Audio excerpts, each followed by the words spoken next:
Selon certains, encore bien vivants. Ce n'est pas une blague, ils y croient dur comme fer. Leurs preuves, vous allez le voir, sont souvent déroutantes. Le King of Pop est-il toujours parmi nous? À vous de juger. Ils ont dû lui mettre un cercueil avec des trous pour respirer. Breaking news. 25 juin 2009, 17h20. Un site américain appelé TMZ annonce une nouvelle qui va vite faire l'effet d'une bombe à travers le monde. Michael Jackson est mort. Celui qu'on appelait le King of Pop aurait succombé à une crise cardiaque à son domicile, âgé à peine de 50 ans. Pour ses fans, cette bouleversante disparition est inconcevable. Comment MJ, qui semblait pourtant en pleine forme lors de ses dernières apparitions, a-t-il pu disparaître aussi soudainement? Surgit alors une question, et si Michael Jackson était encore en vie? Aujourd'hui sur Internet, l'hypothèse d'une véritable conspiration fait de plus en plus d'adeptes. Coup de projecteur sur tous les éléments de cette troublante théorie. Pourquoi Jackson aurait-il mis en scène sa propre mort? Artiste pionnier et innovateur, Michael Jackson a de tout temps nourri l'incroyable projet de réaliser un film révolutionnaire à échelle planétaire. À ce stade de votre carrière, qu'est-ce que vous n'avez pas encore fait que vous aimeriez achever? Il y a beaucoup de surprises. Un film.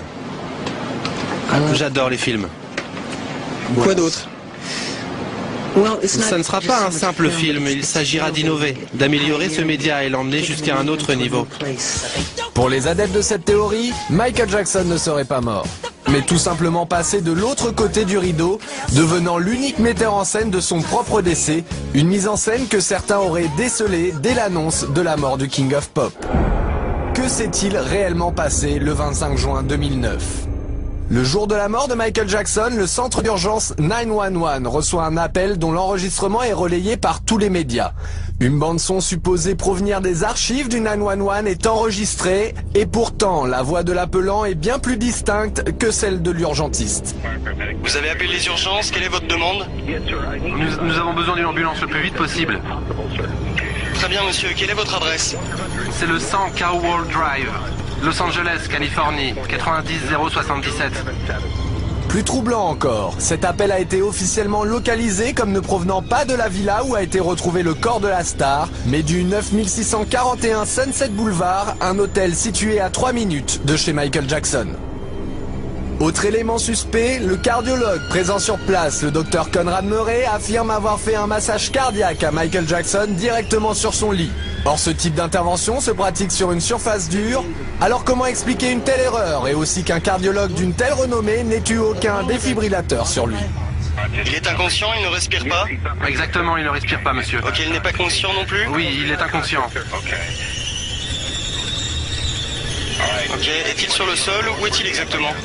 Il est sur le lit, monsieur, il est sur le lit. Ok, mettons-le sur le sol, on le met par terre, je vais vous aider à pratiquer un massage cardiaque. Nous avons un médecin personnel ici avec nous. Ah, il est avec vous? Oui, mais il ne répond pas à ces massages cardiaques. Ah, écoutez, on arrive. Et ce n'est pas tout. Pour certains, le comportement même de l'ambulancier semble suspect.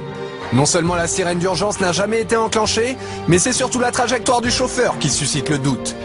Comme l'indique ce plan, l'ambulancier aurait pu facilement emprunter une sortie directe plus rapide. Or, comme le montre cette vidéo, il manœuvre inutilement en marche arrière. Alors pourquoi tenait-il autant à repasser par l'entrée? Peut-être parce que c'est là qu'étaient placés 2 caméramans et un paparazzi prêts à relayer l'événement.